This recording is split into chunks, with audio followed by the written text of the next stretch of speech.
आज के इस वीडियो में हम लोग 2022 में सेकेंड शिफ्ट में साइंस के जो भी क्वेश्चन पूछा गया है उन सब का संपूर्ण विश्लेषण करने वाले हैं।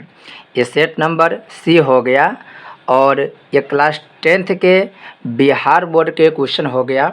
इसके जितने भी क्वेश्चन आंसर है 80 क्वेश्चन पूछा जाता है, जिसमें से 40 का जवाब देना होता है। हम लोग कोशिश करेंगे कि 80 में से जो भी क्वेश्चन जो हमेशा आने की संभावना रहता है और जिस क्वेश्चन के विस्तार से चर्चा करने की आवश्यकता है उन सब के विस्तार से चर्चा किया जाएगा। इससे पहले वर्ष 2023 में फर्स्ट शिफ्ट और सेकेंड शिफ्ट दोनों में पूछे जाने वाले क्वेश्चन का संपूर्ण व्याख्या किया जा चुका है। यह सेकेंड शिफ्ट का है। यदि आप लोग 2022, 2023 और 2020-21 इन सभी वर्ष के सिर्फ क्वेश्चन आंसर को देख के जा रहे हैं तो ये इतना समझिए कि जो 80 क्वेश्चन पूछे जाता है उसमें से आपको 3-4 प्रश्न ही समझिए कि छूटेगा, बाकी सभी का जवाब आप आसानी से दे सकते हैं। सिर्फ 2020 से लेकर 2023 तक के क्वेश्चन आंसर को अगर आप देख के जा रहे तो, क्योंकि बिहार बोर्ड में या कोई भी जो भी बोर्ड होता है उसमें क्वेश्चन रिपीट होते रहता है। तो आपका काम क्या है कि 2020 से लेकर के 2023 तक के जितने भी क्वेश्चन आंसर पूछा गया है सबको गहराई से एक बार देख ले। आपका एग्ज़ाम के लिए जो भी ऑब्जेक्टिव क्वेश्चन की तैयारी है वो लगभग कंप्लीट हो जाएगा। तो आज के वीडियो में हम लोग यही डिटेल से चर्चा करने वाले हैं। वीडियो थोड़ा लंबा होगा। लंबा बनाने का सेंस यही है क्योंकि आपको बार बार वीडियो देखने की आवश्यकता न हो। एक ही वीडियो में आपको सभी संबंधित क्वेश्चन भी बता दिया जाएगा। तो बड़ी गहराई पूर्वक आपको इस वीडियो को देखना है और जो भी एक्स्ट्रा तथ्य बताई जा रही है कोशिश करना है कि वो सभी एक्स्ट्रा तथ्य को आप लोग अपने कॉपी में या इस प्रकार से क्वेश्चन के बुकलेट होगा तो आप लोग वहीं पर नोट ही कर लेंगे। कोशिश करना है या तो क्वेश्चन बैंक में नोट कर ले या आपके पास यदि इस प्रकार के क्वेश्चन अवेलेबल होगा, यदि आपके सीनियर से अगर मिल जाने वाला होगा तो आप ले करके उसी जगह पर आप लोग नोट करते जाएंगे जहां पर हम नोट करके दिखाएंगे। तो चलिए शुरू करते हैं इस वीडियो को।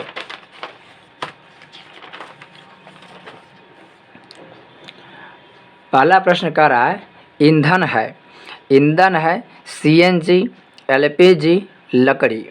इसका राइट आंसर हो जाएगा डी, सीएनजी भी और एलपीजी और लकड़ी ये सभी ईंधन के ही प्रकार है। बात करें सीएनजी के तो सीएनजी के फुल फॉर्म हो गया कंप्रेस्ड नेचुरल गैस और एलपीजी के हो गया लिक्विफाइड पेट्रोलियम गैस। ध्यान रखेंगे, इसका हो गया compressed natural gas, compressed natural gas और इसका पूरा नाम हो गया लिक्विफाइड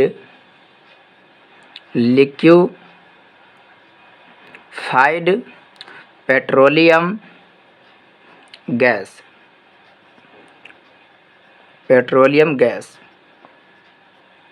जब आप अर्थशास्त्र पढ़ेंगे तो अर्थशास्त्र में एलपीजी का मतलब बदल जाएगा। अर्थशास्त्र में एलपीजी का मतलब हो जाएगा लिबरलाइजेशन, प्राइवेटाइजेशन और ग्लोबलाइजेशन। ये साइंस में इसका फुल फॉर्म होगा लिक्विफाइड पेट्रोलियम गैस और लकड़ी ये सभी ईंधन के ही प्रकार है। कुछ ऐसे क्वेश्चन होगा जिसमें आपको सिर्फ व्याख्या बता दिया जाएगा क्योंकि लिखने में थोड़ा टाइम लगता है, तो कोशिश करना है कि उसी समय आप बात को लिख ही लेंगे, उससे आपकी तैयारी बेहतर हो सकता है। नेक्स्ट है जीवाश्म ईंधन है। जीवाश्म ईंधन की बात करें तो जीवाश्म ईंधन में पेट्रोलियम भी होगा, कोयला भी होगा। पेट्रोलियम और कोयला दोनों जीवाश्म ईंधन है।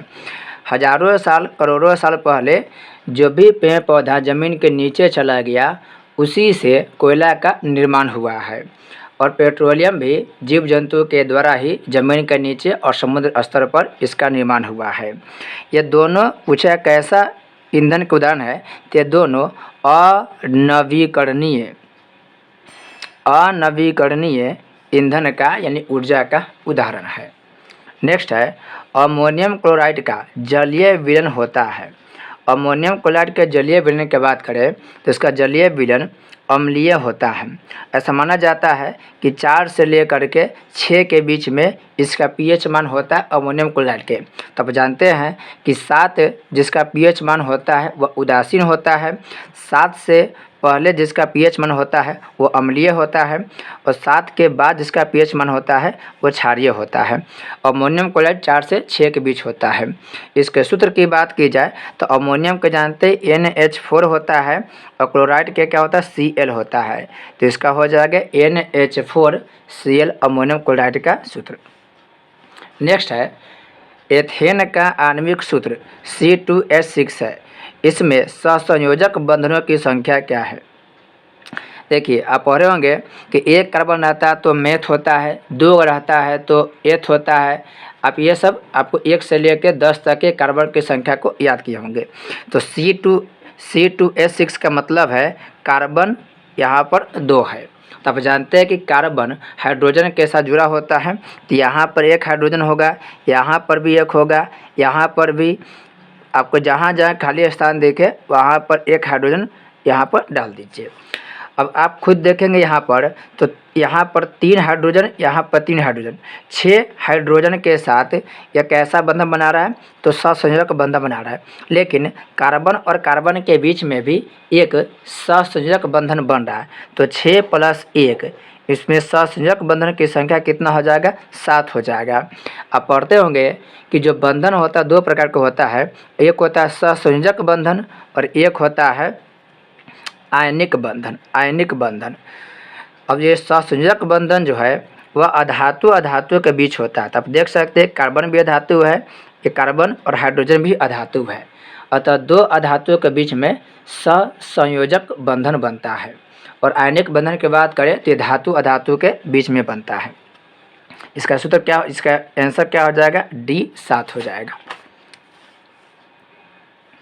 नेक्स्ट क्वेश्चन है शल्य चिकित्सा में टूटी हड्डियों को जोड़ने के लिए प्रयुक्त होने वाला रासायनिक पदार्थ है। यह क्वेश्चन काफ़ी महत्वपूर्ण है, हमेशा यह क्वेश्चन रिपीट होते रहता है। तो जब शल्य चिकित्सा यानी कि जब भी कोई हड्डी टूटता है तो इस हड्डी के टूटने पर जो चिकित्सा होता है, जो इलाज होता है, उसमें प्लास्टर ऑफ पेरिस, किसका? प्लास्टर ऑफ पेरिस रासायनिक पदार्थ का यूज होता है, क्योंकि इसी प्लास्टर ऑफ पेरिस से जो टूटी हुई हड्डियां है वो जुड़ जाती है। और हमेशा प्लास्टर ऑफ पेरिस के सूत्र से भी क्वेश्चन पूछ लिया जाता है। तो याद रखेंगे प्लास्टर ऑफ पेरिस के सूत्र हो गया CaSO4 × ½ H2O। याद रखेंगे CaSO4 × ½ H2O ये प्लास्टर ऑफ पेरिस का सूत्र है। इसी में आपको कंफ्यूज करने के लिए जिप्सम के भी सूत्र दे देता है। तो जिप्सम के सूत्र हो जाएगा सब यही रहेगा, बस यहाँ पर हाफ के जगह पर 2 हो जाएगा, CaSO4 × 2H2O। तो देखिए जिप्सम और प्लास्टर ऑफ पेरिस में सिर्फ एक ही जगह फर्क है, इसमें हाफ है और इसमें 2 है। याद रखने का सिंपल तरीका क्या है, यहाँ पर 2 है और 2 एक सम संख्या है, तो जो सम संख्या वाला है वो जिप्सम होगा, यानी 2 वाला जिप्सम होगा। और देखिए यहाँ पर प्लास्टर है और यहाँ पेरिस है, प्लास्टर पेरिस ये अलग अलग है। तो ऐसे भी याद रख सकते हैं कि प्लास्टर पेरिस का यूज टूटी हुई हड्डियों में किया जाता है। और टूटा हुआ हड्डी का मतलब आधा, यानी एक हड्डी है वो टूट गया तो आधा हो गया, तो आधा वाला किस में यूज होगा? ये आधा वाला अंक प्लास्टर ऑफ पेरिस में यूज होगा। आप इस तरीक़ा से दोनों को याद रख सकते हैं। प्लास्टर ऑफ पेरिस कहाँ? जो हड्डी टूटता है उसमें यूज होता है। तो टूटा हुआ हड्डी यानी कि आधा हो गया हड्डी, और आधा कुछ किस में करेंगे? प्लास्टर ऑफ पेरिस में। बात करें धोने के सोडा के, तो धोने के सोडा यानी कि जो सोडियम कार्बोनेट होता है उसका सूत्र हो जाएगा Na2CO3 × 10H2O, Na2CO3 × 10H2O। और खाने के सोडा की बात करें यानी कि सोडियम बाइकार्बोनेट के, तो इसका सूत्र हो जाएगा NaHCO3। हालांकि जितने भी 10वीं क्लास में रासायनिक सूत्र से जो क्वेश्चन पूछा जाता है उसका एक प्रॉपर वीडियो प्लेलिस्ट में जाइएगा तो मिल जाएगा। जो भी एग्ज़ाम में आने वाला क्वेश्चन है उस सभी को एक ही वीडियो में बता दिया गया है। उस वीडियो को देखने के बाद आप निश्चिंत हो जाएंगे कि आपको कोई भी एक्स्ट्रा कोई भी रासायनिक सूत्र पढ़ना होगा, उसमें काफ़ी डिटेल से सब कुछ बता दिया गया है। नेक्स्ट क्वेश्चन है किस पीएच मान वाला विलयन सबसे अधिक अम्लीय होगा।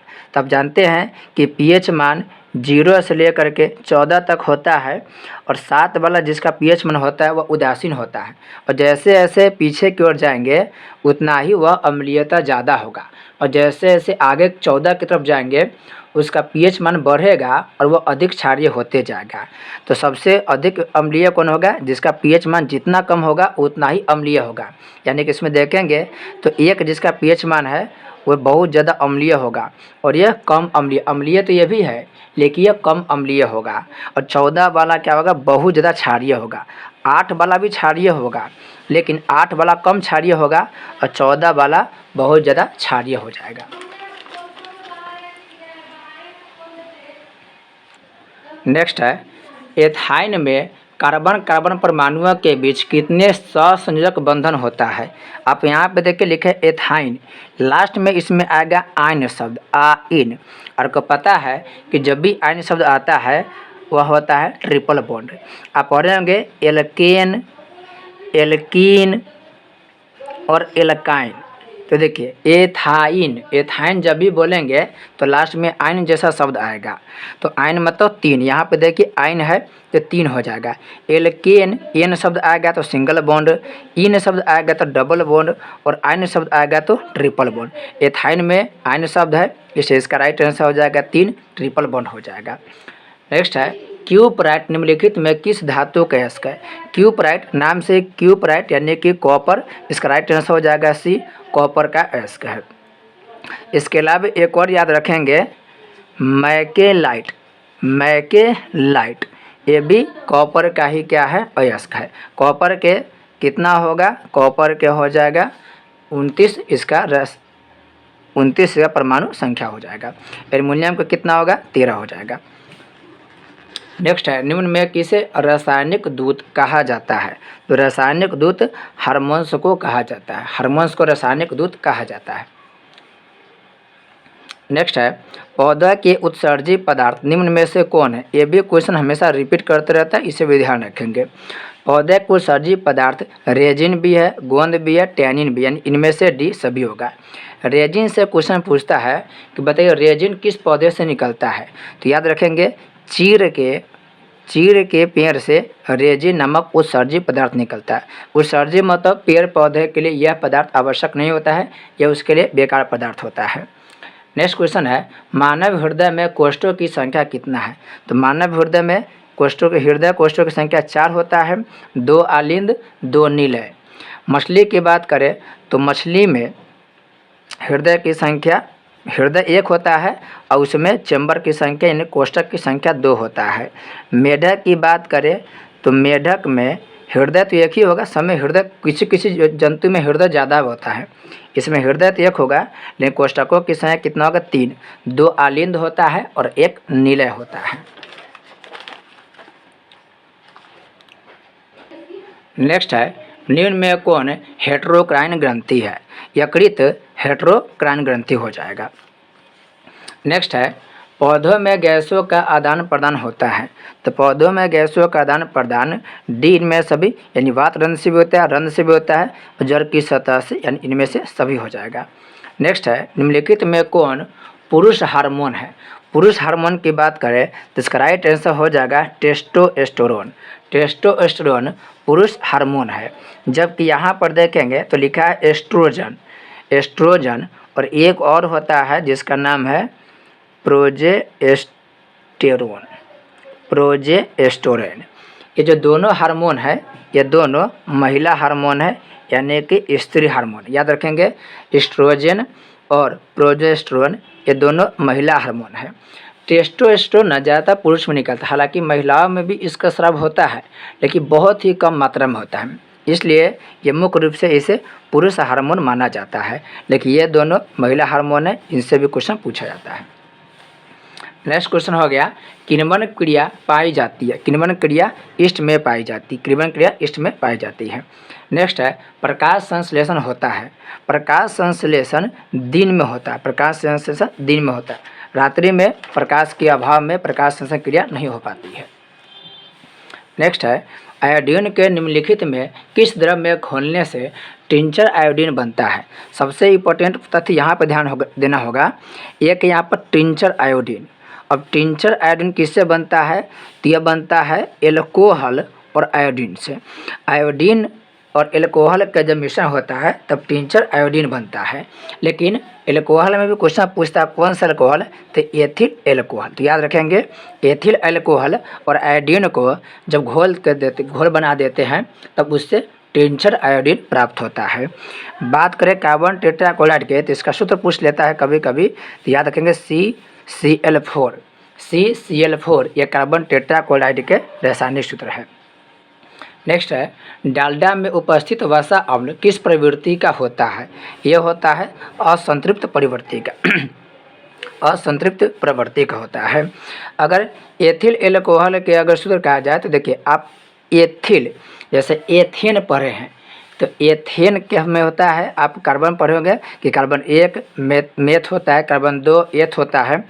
लेकिन जैसे इल जुड़ेगा, इल हम जैसे कि एथेन होता है, आप पढ़ते होंगे एथेन, तो एथेन के सूत्र पढ़ते होंगे C2H6, यानी कि 2 से गुना करके 2 जोड़ देते होंगे। लेकिन जैसे एथिल आ जाएगा, हम एक हाइड्रोजन क्या करते हैं, घटाते हैं, तो एथिल एल्कोहल के सूत्र की जब भी बात होगा तो इसका हो जाएगा एथिल एल्कोहल के C2 क्यों होगा, क्योंकि एथ है तो एथ मतलब 2 कार्बन, और H हो जाएगा 5, और एल्कोहल है तो एल्कोहल फंक्शनल ग्रुप यानी क्रियात्मक समूह है, तो एल्कोहल के लिए OH यूज होता है, OH इसका संकेत क्या होता है, OH।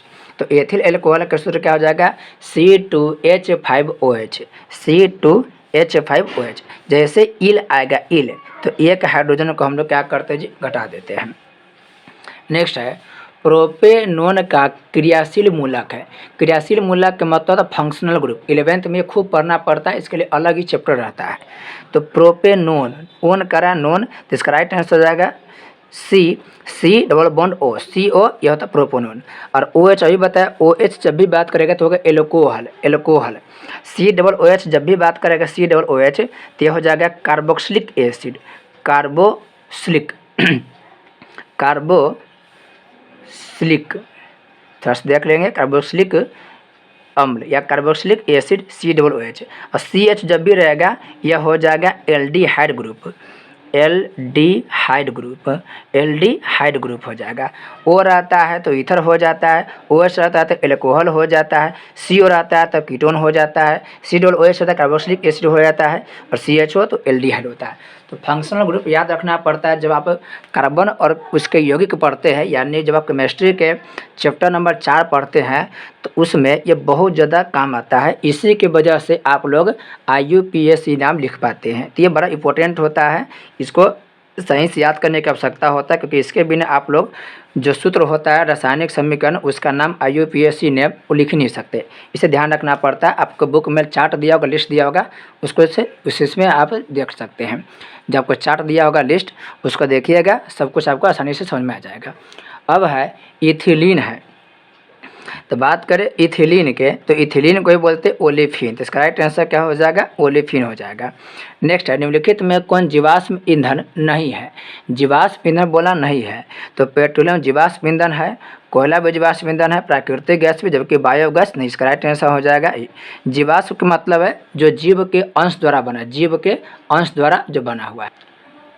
देखो पेट्रोलियम, कोयला, प्राकृतिक गैस ये कहीं ना कहीं जीव जंतु के अंश द्वारा बना होता है। ये कोयला पेड़ पौधे से बना होता है, और समुद्र में जो भी जलीय जीव होता है उसी के वजह से, उसी के मरने से, अपघटन होने से पेट्रोलियम और प्राकृतिक गैस का निर्माण होता है, जबकि बायोगैस के साथ ऐसा नहीं है। नेक्स्ट क्वेश्चन है टिहरी बांध निर्माण का उद्देश्य क्या था। तो टिहरी बांध सबसे पहले पूछा टिहरी बांध क्या है। तो टिहरी बांध इंडिया के सबसे ऊंचा बांध है। सबसे ऊंचा बांध कौन है। तो टिहरी बांध है। इसकी ऊंचाई 261 मीटर है। हालांकि जब आपको भूगोल में से क्वेश्चन पूछेगा कि भारत के सबसे ऊंचा बांध कौन है, तब टिहरी बांध न आंसर लगा करके आप वहाँ पर लगाएंगे भाखरा नांगल। भाखरा नांगल वास्तव में देखिए इसका ऊंचाई 226 मीटर है, लेकिन इसका ऊंचाई 261 मीटर है। लेकिन फिर भी आपसे क्वेश्चन पूछा जाएगा कि भारत के सबसे ऊंचा बांध कौन है, तो इसका आंसर होगा भाखरा नांगल बांध। अब ऐसा क्यों होता है, आप जब मेरे भूगोल वाला लेक्चर देखेंगे तो डिटेल्स उसमें समझाया गया है। यह टिहरी बांध का निर्माण जब किया गया तो उसका उद्देश्य था जल की आपूर्ति करना, भूमि में सिंचाई करना, बिजली उत्पन्न, यानी इनमें से सभी इसका उद्देश्य था। और जब भी कोई बांध बनता है, जब भी कोई नदी घाटी परियोजना यानी कि बहुउद्देशीय परियोजना बनता है, तो उसका उद्देश्य एक न होकर बहुत होता है। जैसे बिजली का उत्पादन करना, सिंचाई करना, और जहाँ जहाँ पर जल की कमी वहाँ पे जल की आपूर्ति करना, ये सब उद्देश्य होता है। नेक्स्ट क्वेश्चन है निम्नलिखित में कौन सा तत्व आसानी से इलेक्ट्रॉन का त्याग नहीं कर सकता है। तो आप जानते हैं जो धातु होता है वह धातु इलेक्ट्रॉन को त्यागता है, जबकि अधातु इलेक्ट्रॉन को त्यागता नहीं है, बल्कि अधातु इलेक्ट्रॉन को क्या करता है, ग्रहण करता है। तो देखिए सोडियम धातु है तो सोडियम एक इलेक्ट्रॉन को क्या करेगा, दान करेगा। मैग्नीशियम 2 इलेक्ट्रॉन को क्या करता है जी, दान करता है। 12 नंबर पाता 2 इलेक्ट्रॉन दान करता है। लोहा 26 में है, ये भी इलेक्ट्रॉन दान करता है। जबकि ये जो फ्लोरीन है, यह फ्लोरीन इलेक्ट्रॉन को क्या करता, त्याग नहीं करता, बल्कि इलेक्ट्रॉन को ग्रहण करता है। तो जैसे फ्लोरीन के क्या होगा, फ्लोरीन के हो जाएगा परमाणु संख्या 9। इसका इलेक्ट्रॉनिक विन्यास निकालेंगे तो 2, 8 और 1, यानी कि ये एक जो फिर से देखेंगे, जो फ्लोरीन है यह फ्लोरीन क्या करेगा, इलेक्ट्रॉन को ग्रहण करेगा। फ्लोरीन इलेक्ट्रॉन को क्या करता है, ग्रहण करता है। बाकी धातु इलेक्ट्रॉन को, ये धातु इलेक्ट्रॉन को क्या करता है, दान करता है। जैसे इसमें तो फ्लोरीन के जैसे हो गया क्या, जैसे कि पहला 9 है तो पहला कोष्ट में हो जाएगा, पहली कक्षा में 2 इलेक्ट्रॉन और दूसरा में कितना होगा, 7 होगा। तो इसको 1 इलेक्ट्रॉन की रिक्वायरमेंट है, 1 इलेक्ट्रॉन यह लेगा, यह त्याग नहीं करेगा, बल्कि 1 इलेक्ट्रॉन यह ग्रहण करेगा। नेक्स्ट क्वेश्चन है निम्नलिखित में से किस तत्व में संयोजी इलेक्ट्रॉनों की संख्या सबसे अधिक है। संयोजी इलेक्ट्रॉन का मतलब समझिए, जैसे आप किसी के भी एल्युमिनियम ले लीजिए, एल्युमिनियम के परमाणु संख्या हो गया 13। कितना हो गया, 13। अब एल्युमिनियम का परमाणु संख्या 13 है, इलेक्ट्रॉनिक विन्यास आपको निकालना आना चाहिए। अब इलेक्ट्रॉनिक विन्यास नहीं निकालने आता है तो प्ले लिस्ट में जाएंगे तो आपको मेरा वीडियो मिलेगा, इलेक्ट्रॉनिक विन्यास कैसे निकालते हैं, रासायनिक सूत्र को याद कैसे करते हैं, संयोजी इलेक्ट्रॉन, कोर इलेक्ट्रॉन क्या होता है, सबके बारे में प्रॉपर एक वीडियो दिया गया है। आप वहां से जाकर आसानी से समझ सकते हैं। देखिए एल्युमिनियम के परमाणु संख्या 13 हो गया, इसका इलेक्ट्रॉनिक विन्यास निकालेंगे तो 2 हो जाएगा, 8 होगा, 8 2 10 और अंतिम बचेगा 3 इलेक्ट्रॉन। तो संयोजी इलेक्ट्रॉन का मतलब है कि जो भी परमाणु है उस परमाणु के अंतिम कक्षा में, परमाणु की अंतिम कक्षा में जो इलेक्ट्रॉन होता है उसी को बोलते हैं संयोजी इलेक्ट्रॉन। ये जो बच जाता है इसको हम बोलते हैं कोर इलेक्ट्रॉन। कोर इलेक्ट्रॉन फिर से समझेंगे, जैसे ये हो गया परमाणु, एल्युमिनियम के मान लीजिए परमाणु हो गया, इसके बाहरी कक्षा है, इसके मान लीजिए सब कक्षा है। अब पहली कक्षा में होगा कितना, 2 इलेक्ट्रॉन, दूसरा में हो गया 8, तीसरा में हो गया 3।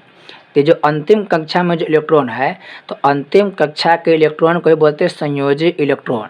और इसके अंतिम कक्षा के इधर जितने भी इलेक्ट्रॉन है वो सबको बोलते हैं कोर इलेक्ट्रॉन।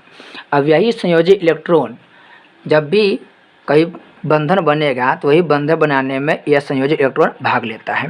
तो पूछ रहा कि किसमें संयोजी इलेक्ट्रॉन की संख्या सबसे अधिक होगा, तो चेक कर सकते हैं। ये देखिए सिलिकॉन है तो सिलिकॉन के होता है परमाणु संख्या 14।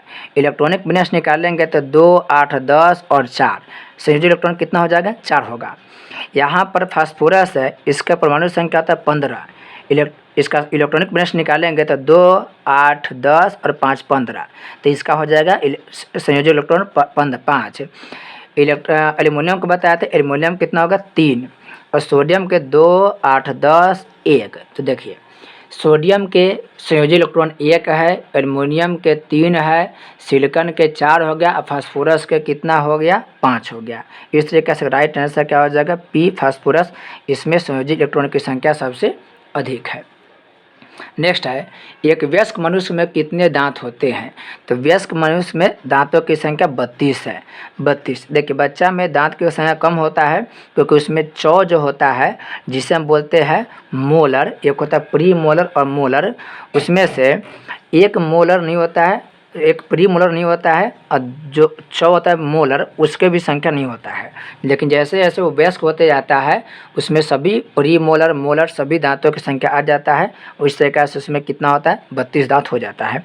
दांत के प्रकार कितना होता है? 4 प्रकार के दांत होता है। सबसे आगे जो चौड़ा दांत होता है उसको हम बोलते हैं इनसाइजर, इनसाइजर। फिर जो नुकीला वाला होता है, नुकीला वाला भाग देखते होंगे, उससे बोलते हैं हम लोग केनाइन। और जो चौ प्रकार के होता है इस तरीके के उसे हम बोलते हैं प्री मोलर। और आगे जाके बहुत ज़्यादा चौड़ा जो होता है दांत उसे हम बोलते हैं मोलर। तो याद रखेंगे, एक होता है इनसाइजर, एक होता है केनाइन, एक होता है प्री मोलर, एक होता है मोलर। ये 4 प्रकार के दांत होता है। दांतों की संख्या 32 है। नेक्स्ट है, मस्तिष्क उत्तरदायी है। तो मस्तिष्क हृदय स्पंदन, हृदय के धड़कने के लिए, शरीर के संतुलन के लिए, सोचने के लिए, इनमें से सभी डी हो जाएगा। सेरिबेलम जो होता है वो शरीर के संतुलन करता है, सोचने के काम जो भी होता है मस्तिष्क के, बुद्धि चतुराई सबका केंद्र मस्तिष्क होता है। इससे डी हो जाएगा इसका सब आंसर। ट्रैकिया किस जीव का श्वसन अंग है? ट्रैकिया कीट, जो कीट पतंगा होता है वो कीट पतंगा अपना सांस लेता है ट्रेकिया से, जबकि जो विकसित जीव है जैसे कि मानव हो गया, कुत्ता हो गया, बैल हो गया, ये सभी फेफड़ा से सांस लेता है। तो ट्रेकिया कीट पतंगा में श्वसन अंग होता है। तो इसका राइट आंसर हो जाए कोकरोच। कोकरोच में क्या होता है? ट्रेकिया होता है जो सांस लेता है। बाकी इंसान की बात करें तो इंसान में फेफड़ा होता है श्वसन के लिए। नेक्स्ट है, शरीर में भोजन का पचना किस प्रकार की अभिक्रिया है? इसमें ऑप्शन थोड़ा अजीब दिया हुआ है, तो इसमें ऑप्शन के अगर आप आंसर मारेंगे अब उपचयन प्रक्रिया। किसमें हो जाएगा? उपचयन हो जाएगा। शरीर में भोजन का पचना उपचयन प्रक्रिया होगा। नेक्स्ट है, पूर्ण विकसित अंडाशय कहलाता है।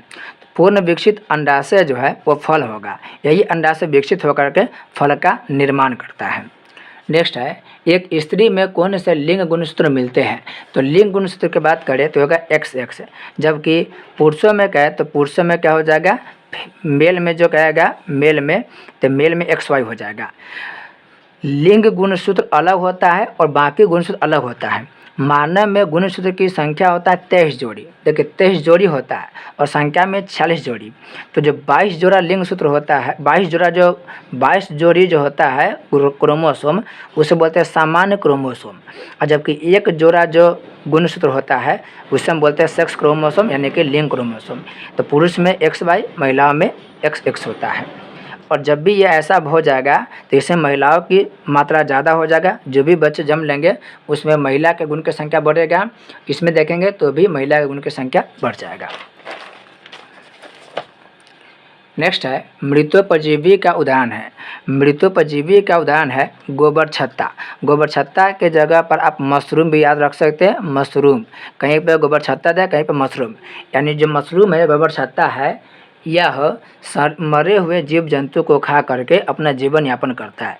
यानी यह अपने जीवन यापन के, अपने भोजन के लिए मरे हुए जीव जंतु पर निर्भर रहता है। नेक्स्ट है, गार्ड कोशिका यानी कि गार्ड सेल की कौन सी भित्ति मोटी होती है? तो यह गार्ड सेल की भीतरी जो भित्ति होती है वो मोटी होती है, यही भीतरी भित्ति इसका मोटा होता है। नेक्स्ट है, निम्नलिखित में कौन सी अधातु विद्युत का सुचालक है? इसमें अधातु का बात करें, ध्यान रखेंगे। अधातु हो जाएगा ग्रेफाइट। ग्रेफाइट एक ऐसा अधातु है जो धातु जैसा व्यवहार करता है, यानी यह विद्युत का क्या होता है? सुचालक होता है। बाकी जो अधातु होता है वह विद्युत का कुचालक होता है, लेकिन यह ऐसा अधातु है जो अधातु होते हुए विद्युत का सुचालन करता है, यानी यह एक अपवाद है, एक्सेप्शन में आता है, इसे याद रखेंगे। और हीरा भी अधातु ही है, लेकिन हीरा यह बहुत ज़्यादा ठोस और बहुत ज़्यादा चमकीला होता है, तो यह भी एक्सेप्शन में ही आता है। नेक्स्ट है, बैटरी का अम्ल है। बैटरी का अम्ल हो जाएगा सांद्र H2SO4, सांद्र H2SO4। और H2SO4 को हम बोलते हैं सल्फ्यूरिक अम्ल।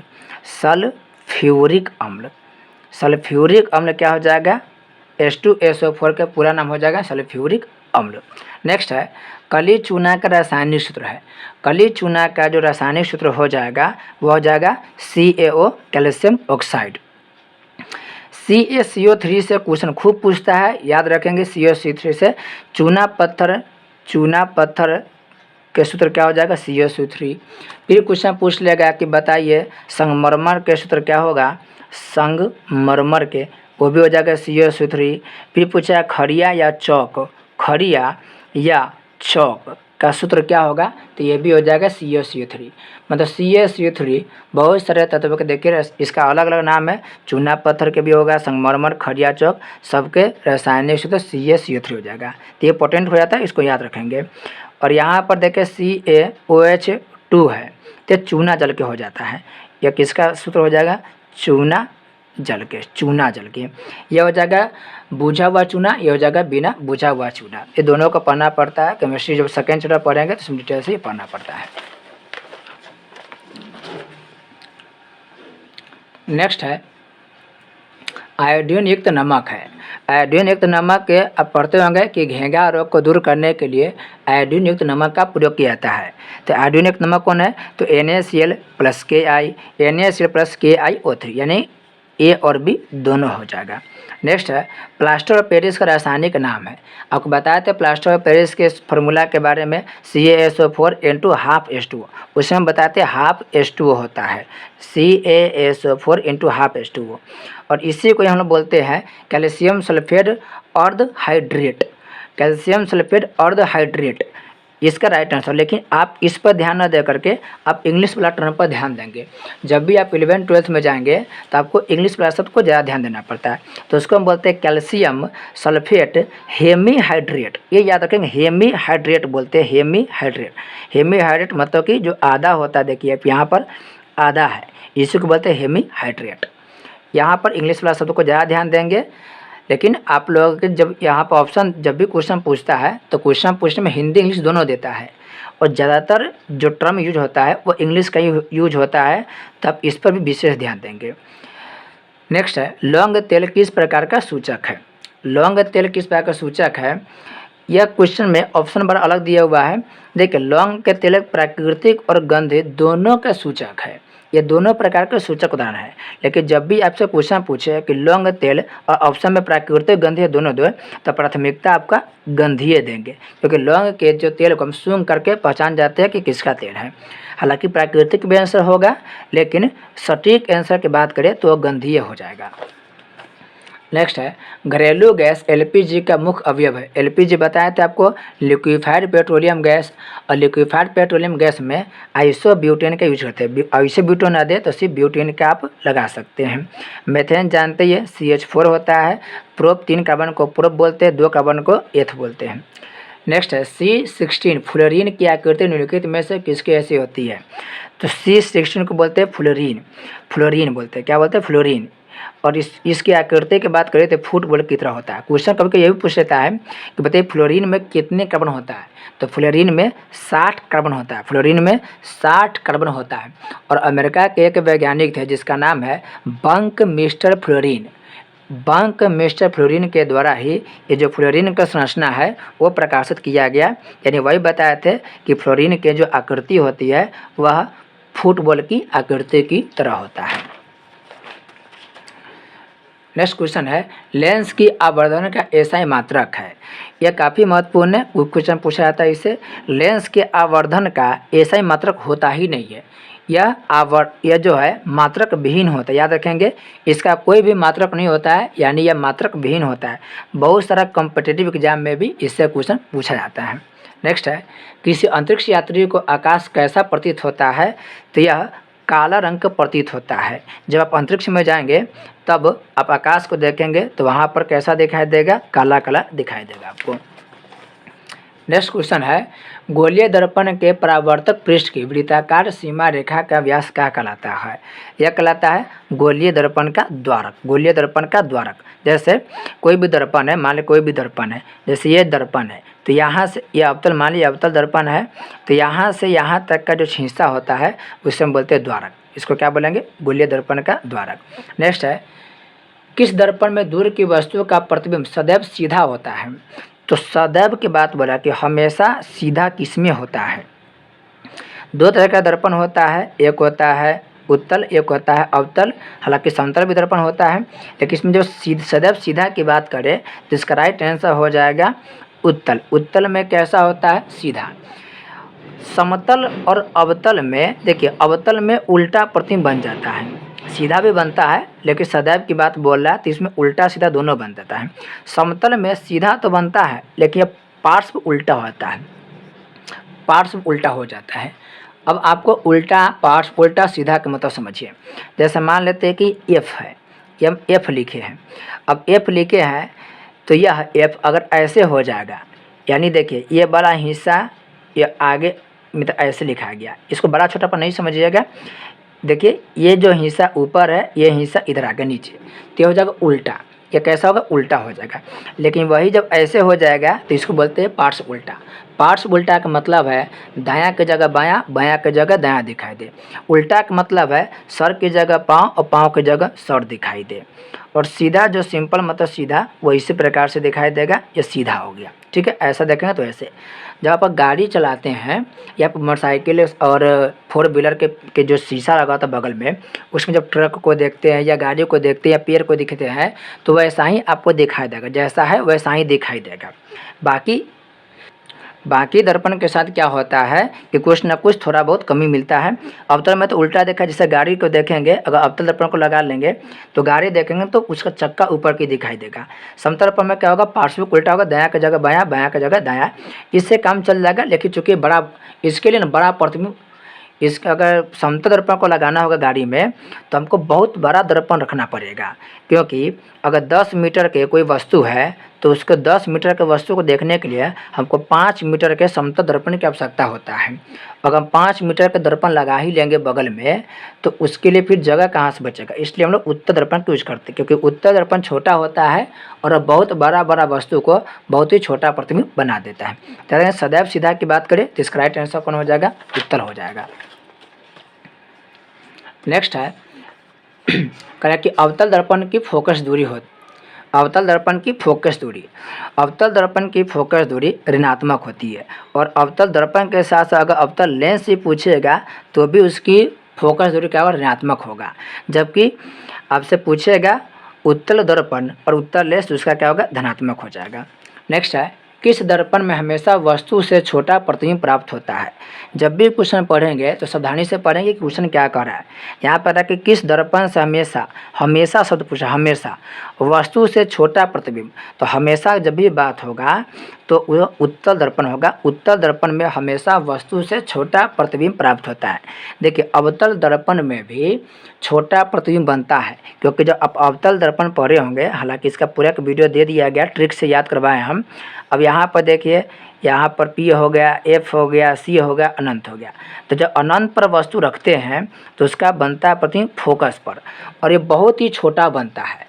जब अनंत पर वस्तु रखते हैं अवतल दर्पण में तो प्रतिबिंब उसका बहुत छोटा बनता है। लेकिन जैसे हम एफ पर रखते हैं तो वस्तु का प्रतिबिंब बहुत बड़ा बन जाता है।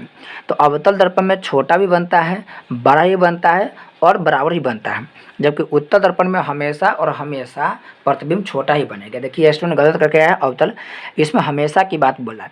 अगर क्वेश्चन ये पूछता है कि बताइए किस दर्पण में छोटा प्रतिबिंब भी प्राप्त होता है या बड़ा प्रतिबिंब प्राप्त हो, छोटा प्रतिबिंब की बात करें तो छोटा प्रतिबिंब अवतल दर्पण में भी प्राप्त होता है और उत्तल दर्पण में भी प्राप्त होता है।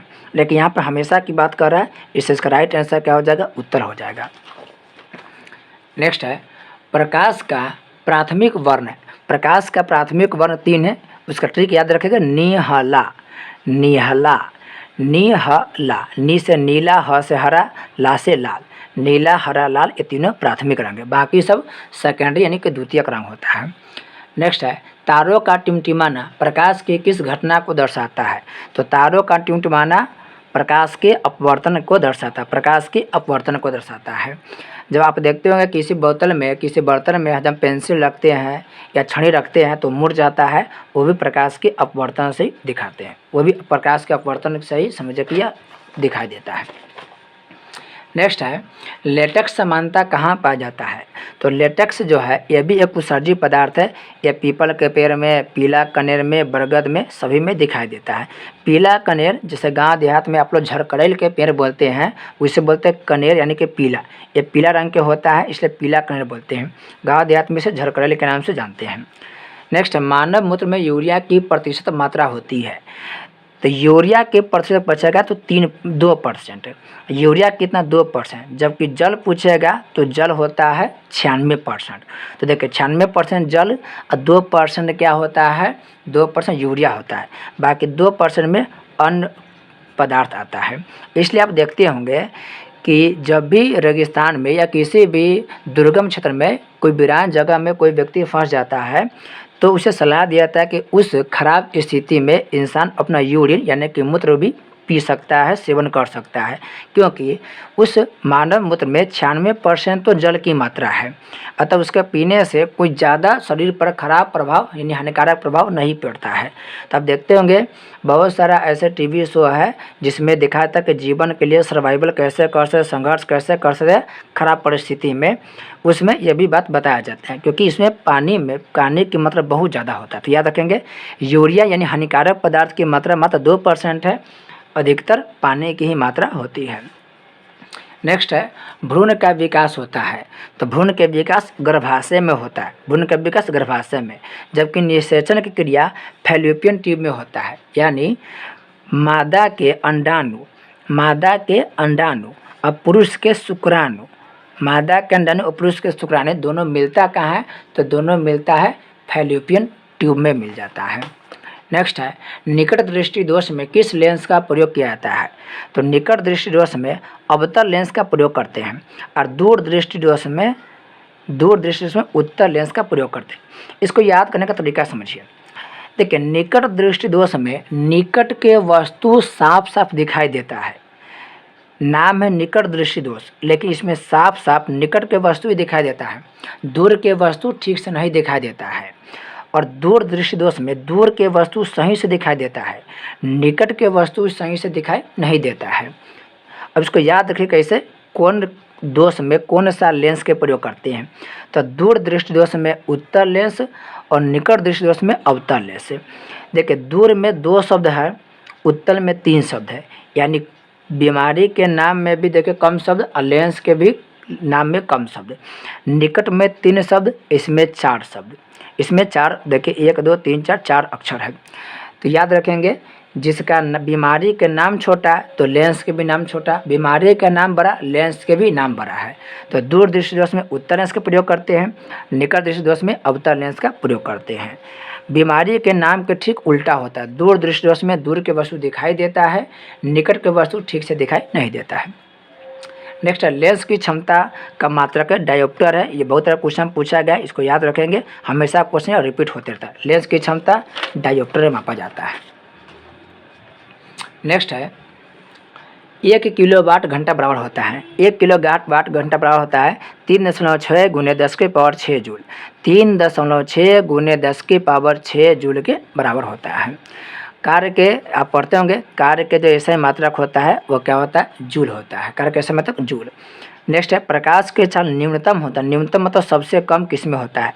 निर्वात में सबसे अधिक होता है, जल में थोड़ा कम होता है, निर्वात और वायु में दोनों में लगभग बराबर ही माना जाता है, और कांच में सबसे कम। इसका राइट आंसर हो जाएगा डी, कांच में।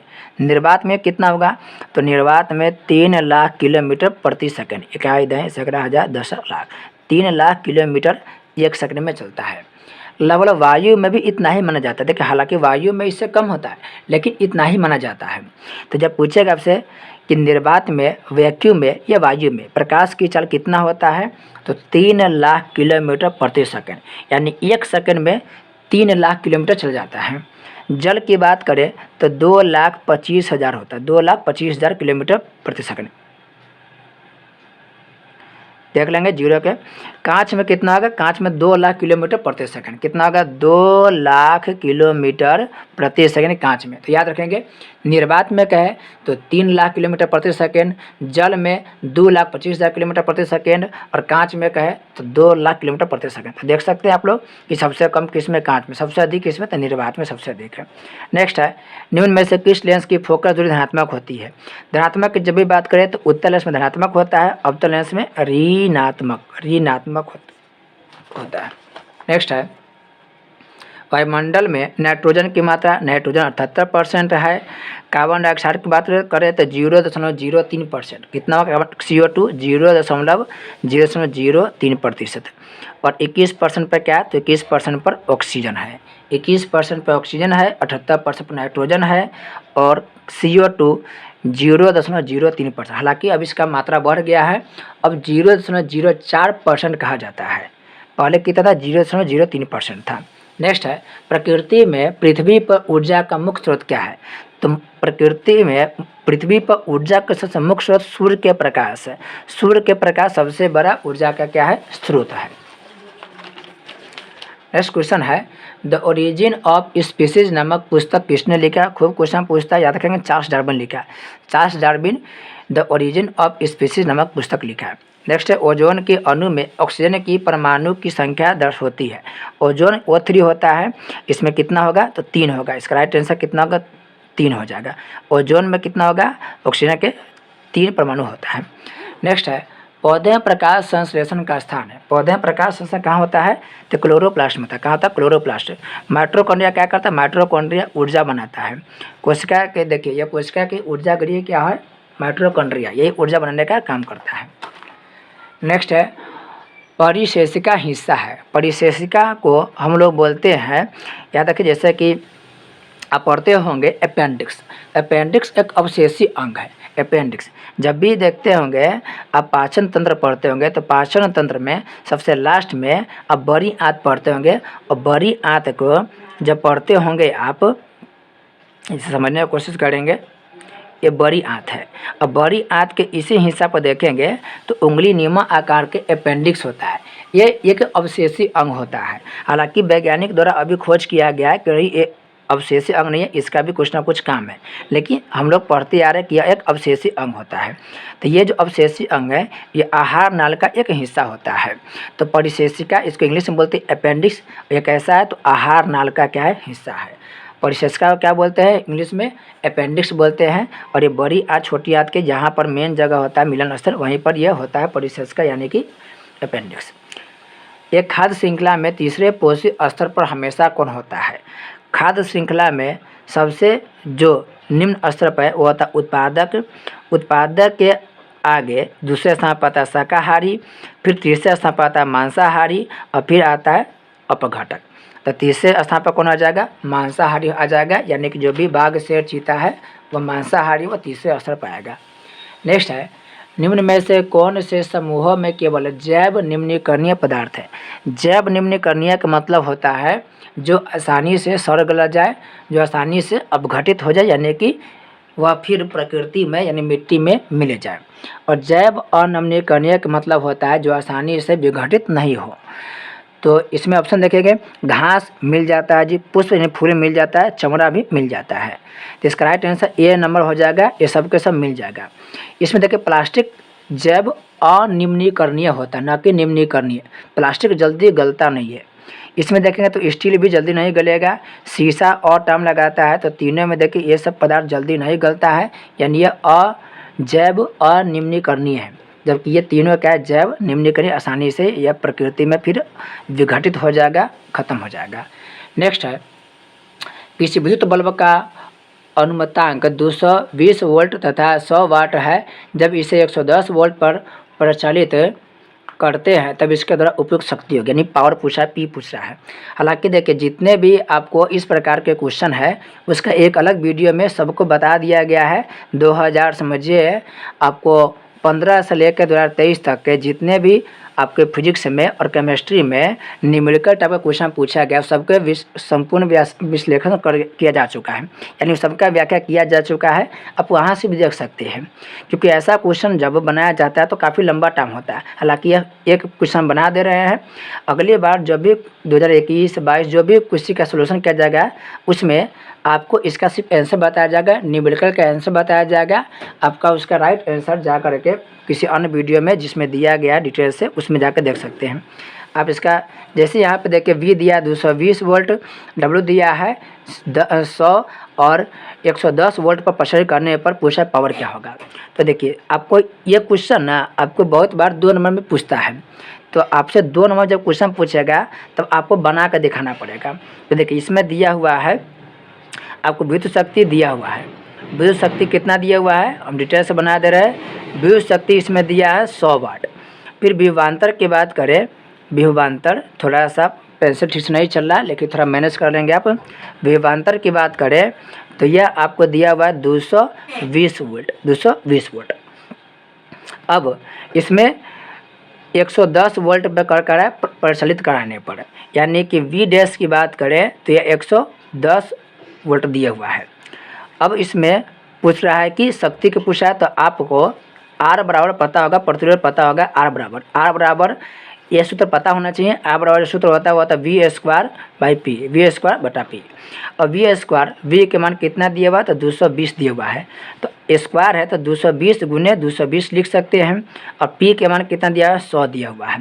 फिर आप जब इसे सोल्व करेंगे तो 220 गुने 220 गुने 220 जो होगा वह हो जाएगा 48400/100। जब 2 जीरो से 2 जीरो काटेंगे तो हो जाएगा 448 हो जाएगा, 484 हो जाएगा। अब 110 वोल्ट पर प्रभावित करने पर कर रहा है, 110 वोल्ट पर प्रसारित करने पर क्या होगा, हमको यहाँ पर शक्ति पूछना, P पूछना है। तो यहाँ पर P नहीं P डैश बराबर करेंगे हम, क्योंकि एक P तो है। P डैश बराबर करने पर फिर क्या होगा, P डैश निकालने पर हो जाएगा V²/R। अब जब V² निकालेंगे तो V² हो जाएगा 110 गुने 110 और ये P के मान कितना हो जाएगा 484। जब इसको काटेंगे तो P डैश का मान निकल जाएगा आपको 25 वाट। तो इसका राइट आंसर कितना होगा, D हो जाएगा 25 वाट। इस सब का यहाँ पर देख लेंगे, शायद नहीं दिखाई देगा। V² 110 गुने 110 गुने 484 बराबर काटेंगे तो 25 वाट हो जाएगा। इन सब का डिटेल से वीडियो दिया गया है, आप वहाँ से जाकर आसानी से देख सकते हैं।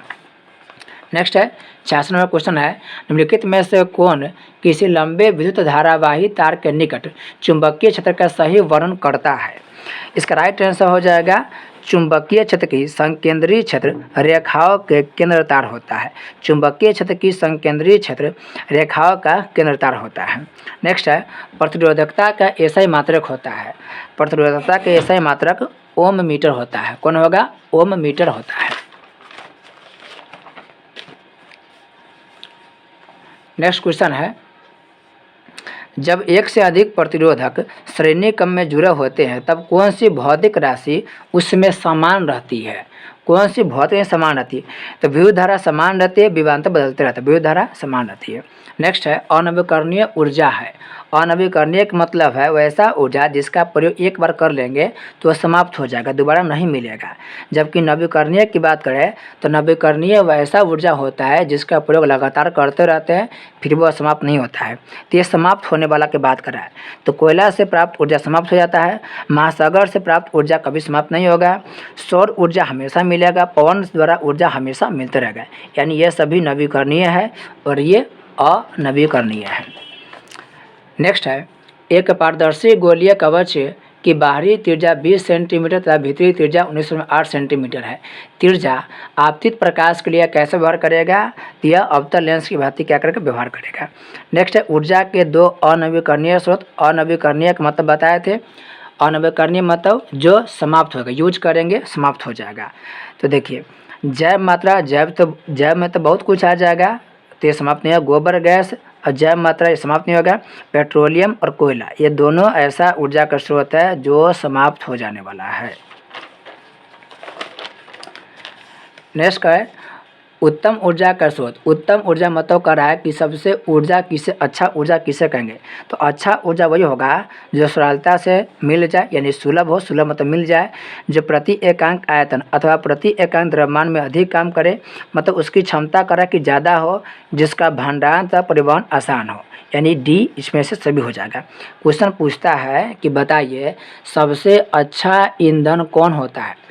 क्वेश्चन इस टाइप से पूछेगा 2 नंबर में, तो सबसे अच्छा ईंधन वह होगा जो आसानी से मिल जाने वाला हो और जिसको जलाएंगे तो वह ऊर्जा ज़्यादा देगा, ऊर्जा ज़्यादा देगा, धुआं और प्रदूषण कम देगा, और उसको आसानी से हम भंडार करके रख सकते हैं और आसानी से एक जगह से दूसरी जगह परिवहन यानी ला सकते हैं या ले जा सकते हैं, यानी ये तीनों गुण होना चाहिए उत्तम ऊर्जा के लिए। नेक्स्ट है कमरे के ताप पर द्रव अवस्था में रहने वाली अधातु। देखिए क्वेश्चन सही से पढ़ेंगे आप लोग, क्योंकि बहुत बार क्या होता है कि बच्चों को आंसर पता होता है लेकिन ठीक से क्वेश्चन नहीं पढ़ने पर उसका गलत आंसर दे के चले आते हैं और फिर आकर जोड़ते हैं कि इतना सही किए हैं, 50 सही किए हैं, 60 सही किए हैं। यहाँ पे अधातु पूछ रहा है, अधातु में होगा ब्रोमीन, इसका राइट आंसर हो जाएगा ब्रोमीन, जबकि पारा जो है वह धातु है। तो क्वेश्चन पूछा कौन सा धातु कमरे के ताप पर द्रव अवस्था में रहता है, धातु पूछाएगा तब पारा होगा, और यहाँ पे अधातु पूछा तो धातु में कौन होगा, ब्रोमीन होगा। इस बात पर खास ध्यान रखेंगे कि क्वेश्चन को सही से पढ़ना है। यहाँ पर धातु पूछा है तो ब्रोमीन होगा, धातु पूछे तो पारा हो जाएगा। नेक्स्ट है निम्नलिखित में कौन सा युग्म एकल विस्थापन अभिक्रिया प्रदर्शित करता है। एकल विस्थापन की बात है, तो एकल विस्थापन तो देखिए Mg और यहाँ पर दिया Cu, तो देखिए यह नहीं होगा विस्थापित क्योंकि कॉपर जो होगा यह कॉपर ज़्यादा, देखिए कम अभिक्रियाशील है Mg से, मैग्नीशियम से। यहाँ भी देखिए कॉपर ना कम अभिक्रियाशील है सोडियम से। यहाँ पर Ag चांदी, कॉपर, कॉपर देखिए और Ag चांदी, तो चांदी देखिए कॉपर ज़्यादा अभिक्रियाशील है चांदी से, इसका राइट आंसर हो जाएगा बी। यहाँ देखिए लोहा हो गया और चांदी हो गया, ये ज़्यादा अभिक्रियाशील है, ठीक है। लोहा देखिए कम विक्रियाशील है, चांदी ज़्यादा विक्रियाशील है, तो ये नहीं होगा, बी हो जाएगा क्योंकि कॉपर ज़्यादा विक्रियाशील है चांदी से। नेक्स्ट है आवर्त सारणी में आवर्तों की संख्या, आवर्त की संख्या 7 होगा और वर्ग की संख्या कितना होगा, 18 हो जाएगा। नेक्स्ट है पेंटेन में कितने संरचना समावयवी संभव है। पेंटेन के सूत्र भी याद रखेंगे C5H12, पेंटेन में कितना क्रम होगा, 5, और जब भी इसमें देखिए पेंटेन में N लगा, N तो N लगा हुआ तो सिंगल बॉन्ड होगा, इसका सूत्र हो जाता है CnH2n+2, CnH2n+2। तो इसका समावयवी कितना होगा, समावयवी 3 होगा। समावयवी का मतलब है संरचना सूत्र तो देखिए वही रहेगा लेकिन इसको लिखने का तरीका बदल जाएगा। आपको हम एक दिखा रहे हैं, ज़्यादा डिटेल से बताएंगे तो और लंबा टाइम चल जाएगा। जैसे देखिए कार्बन 5 है, देखिए कार्बन 5 है, अब इसमें हाइड्रोजन कितना होगा, तो यहाँ भी हाइड्रोजन होगा, यहाँ भी हो जाएगा, यहाँ भी हो जाएगा, यहाँ भी हो जाएगा, यहाँ भी हो जाएगा, यहाँ भी, सब जगह हाइड्रोजन को चिपका सकते हैं, सब जगह हाइड्रोजन होगा। तो आप ऐसे भी लिख सकते हैं पेंटेन को, पेंटेन को आप ऐसे लिख सकते हैं, लेकिन आप चाहेंगे तो इस H को चाहेंगे तो आप नीचे भी कहीं पर लटका करके भी जोड़ सकते हैं, नीचे भी कहीं लटका देंगे। जैसे कि इस C है ना, तो जैसे यहाँ पर C के नीचे H लगा है तो C की जगह S न लगा करके यहाँ पर अगर हम C लगा देंगे ना तो भी बात बराबर हो जाएगा। इसके चारों तरफ हम हाइड्रोजन जोड़ लेंगे, हाइड्रोजन जोड़ लेंगे तो बन जाए। जैसे अभी हमको दिखाते हैं, वीडियो को पॉज करके हम बना के आपको दिखा रहे हैं। देखिए इस संरचना को ठीक से देखेंगे, देखिए इसमें C इसमें कार्बन 5 है, तो इस C को ना हम यहाँ पर नीचे ला दिए, यहाँ पर ला दिए हैं।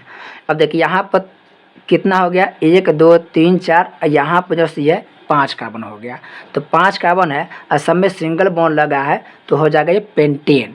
अब कितने कार्बन है, तो 5 कार्बन, कार्बन की संख्या उतना ही है। अब हाइड्रोजन की गिनिए, तो 1 2 3 4 5 6 7 8 9 10 11 12, देखिए समझिएगा ठीक से, 1 2 3 हो गया, इसके ऊपर भी इसके इधर भी 2 होगा, फिर इसके ऊपर एक, इसके ऊपर एक, इसके नीचे भी एक, ये जो लटका हुआ है C, इसमें देखेंगे 3 कार्बन हाइड्रोजन मिलेगा, एक इधर वाला, एक इधर वाला, एक इधर वाला, तो देखेंगे तो इसमें भी आपको मिलेगा 12 हाइड्रोजन। तो देखिए इसमें अणुसूत्र नहीं बदला, अणुसूत्र तो बराबर है लेकिन कहने की संरचना बदल गया है। ये देखिए लंबा आगे तक गया है, ये आगे तक ऐसे गया है, और इसमें क्या है वो नीचे आ गया है। तो इसका संरचना सूत्र देखिए एक ही है, अणुसूत्र एक ही है, लेकिन इसका देखिए बनावट बदल गया है। तो जो भी समावयवी होता है उसमें संरचना यानी अणुसूत्र क्या होता है, एक ही जैसा होता है, लेकिन इसका बनावट क्या होता है, अलग अलग हो जाता है। इसको ध्यान रखेंगे। नेक्स्ट क्वेश्चन है, दही में कौन अम्ल होता है, लैक्टिक अम्ल। जल्दी से बना दे रहे हैं, लाइट खत्म हो चुका है। दही में कौन होता है, तो लैक्टिक अम्ल होता है। फार्मिक अम्ल देखिए यहाँ पर दिया है, फार्मिक अम्ल, इससे भी क्वेश्चन पूछ लेता है। फार्मिक अम्ल लाल चींटी में होता है। एसेटिक अम्ल किस में होता है, तो सिरका में एसेटिक अम्ल होता है। नेक्स्ट निम्नलिखित में से किस धातु को क्रियोसिन में डुबा कर रखते हैं, तो क्रियोसिन में सोडियम को डुबा कर रखते हैं। इसका हो जाएगा संकेत Na, परमाणु इसका संख्या हो जाएगा 11। पारा के Hg होता है 80, इसका हो जाता है। आगे देखेंगे, करा कि Al4C3 के जल अपघटन से निम्नलिखित में कौन बनता है। Al4C3 को हम बोलते हैं, इसको हम लोग बोलते हैं एल्युमिनियम कार्बाइड। क्या बोलेंगे, एल्युमिनियम कार्बाइड। एल्युमिनियम कार्बाइड, थोड़ा सा ध्यान रखेंगे इसको। चलिए अब देखेंगे, Al4C3 के जल अपघटन में निम्नलिखित में कौन बनता है, तो Al4C3 को हम बोलते हैं एल्युमिनियम कार्बाइड। एल्यूमिनियम कार्बाइड, यह हो गया एल्युमिनियम कार्बाइड। अब इसमें जब हम जल अपघटन करते हैं, जल मिलाते हैं, तब तो मेथेन की प्राप्ति होता है। किसकी प्राप्ति है, मेथेन की प्राप्ति होता है। आप इसको देखेंगे, जैसे ये हो गया Al4C3। अब इसमें हम जब 12 जल के अणु मिलाते हैं ना, जब 12 जल के अणु मिलाते हैं तब हमको क्या होता है, 4AlOH के होल थ्राइस, और यह हमको मिल जाता है 3 मीथेन, यह हो जाएगा CH4। तो देखिए CH जो 4 बन रहा है यही होता है मीथेन। तो आप सिंपल से इसको रट लीजिएगा, याद कर लीजिएगा कि एल्युमिनियम कार्बाइड को हम जल अपघटन से जब क्रिया कराते हैं तो वह मीथेन की क्या होता है, हमें प्राप्ति होता है। लास्ट क्वेश्चन है, वह धातु जो सिर्फ अम्लराज में घुलता है, तो अम्लराज में कौन घुलता है, Au यानी कि सोना घुल जाता है। क्वेश्चन खूब पूछता है, इसको आप ध्यान रखेंगे। अम्लराज, इसको हम बोलते हैं एक्यूरेजिया। बनता कैसे है, तो HNO3 को जब हम मिलाते हैं HCl से, हाइड्रोक्लोरिक अम्ल, यानी नाइट्रिक अम्ल और हाइड्रोक्लोरिक अम्ल को जब मिलाते हैं तब उससे अम्लराज यानी कि एक्वारिजिया बनता है।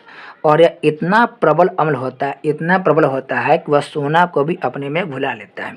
कभी कभी आपको इसका अनुपात पूछता है कि ये बताइए अम्लराज में जो HNO3 है और HCl है उसका अनुपात कितना, तो दिख रहा है जी 1 अनुपात कितना हो जाएगा, 3। कितना हो जाएगा, 1 अनुपात 3 होगा। ये भी आप ध्यान रखेंगे। इस तरीक़े से हम लोग 2022 में सेकेंड शिफ्ट के सभी क्वेश्चन को कवर कर लिए हैं। कुछ एक्स्ट्रा तथ्य बताने की जहाँ पर आवश्यकता था उस एक्स्ट्रा फैक्ट्स को भी बताया गया है। आप लोगों को जो भी एक्स्ट्रा तथ्य बताया गया उसको वहीं पर नोट कर लें या कॉपी बना कर रख लेना है, क्योंकि आने वाले समय में यहाँ से आपको कम से कम 10 क्वेश्चन ऐसे ही आपको हूबहू दिख जाएगा। इससे पहले हम लोग 2023 के शिफ्ट 1 और शिफ्ट 2 में जितने भी क्वेश्चन सबकी चर्चा कर चुके हैं, और SST के 2015 से 2023 तक के सभी क्वेश्चन का जो सोल्यूशन थे करवा दिया है। यानी SST के कंप्लीट आपका क्वेश्चन बैंक के विश्लेषण किया जा चुका है। SST को अगर आप देख रहे हैं 5 साल के, तो मेरा दावा है कि एक भी क्वेश्चन आपके ऑब्जेक्टिव में नहीं छूटने वाला है। सब्जेक्टिव का सीरीज भी चल रहा है, साथ साथ साइंस के फिजिक्स हो, केमिस्ट्री हो या बायोलॉजी हो, सभी चैप्टर के जितने भी ऑब्जेक्टिव क्वेश्चन है, रिक्त स्थान की पूर्ति करे, मिलान करे है, सही गलत करना है और अति लघुत्तरीय प्रश्न है, उनसे भी हम लोग सभी क्वेश्चन के जो भी चर्चा डिटेल्स है उन सब की व्याख्या कर चुके हैं। तो साइंस के चैप्टर बाय चैप्टर व्याख्या किया गया है। SST के आप लोग का जितने भी 2015 से लेकर 2023 तक के क्वेश्चन आंसर है सबके व्याख्या किया जा चुका है। अभी साइंस के सीरीज चल रहा है, तो साइंस में आप लोगों को 2023-2022 कंप्लीट हो चुका है।